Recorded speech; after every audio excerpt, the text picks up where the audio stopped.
Brilliance Audio presents the unabridged recording of I Promise You This by Patricia Sands, performed by Janet Metzger. Chapter 1. Rain pelted down. The limo crawled along in a clog of traffic. For the most part, the rhythmic slap of the windshield wipers was all that broke the silence. Philippe knew that Kat was struggling to keep her composure. He kept the conversation light and brief as they looked out from the back seat. "Now you see why I never take a taxi into Paris from the airport. At least with a hired car and driver, I don't have to watch the meter skyrocket if we get caught like this." Kat nodded, expressionless, staring straight ahead.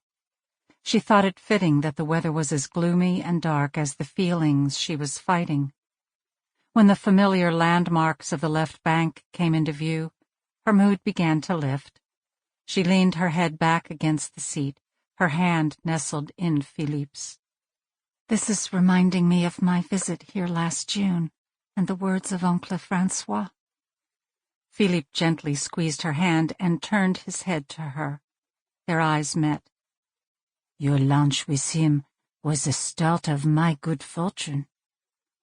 Katherine felt the hint of a smile light her face, remembering how Francois's wise words on that early summer day had changed her forever.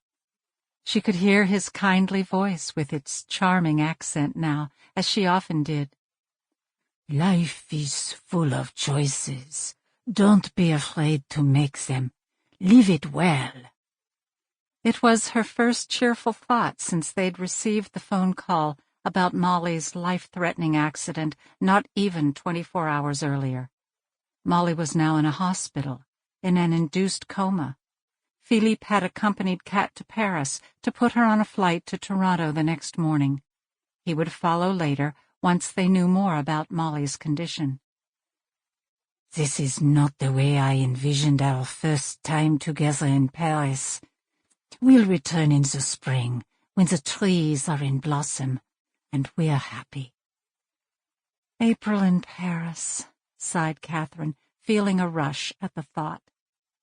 Philippe leaned into her and sang a few lines of that romantic old tune. Kat laughed in spite of herself and thanked him with her smile.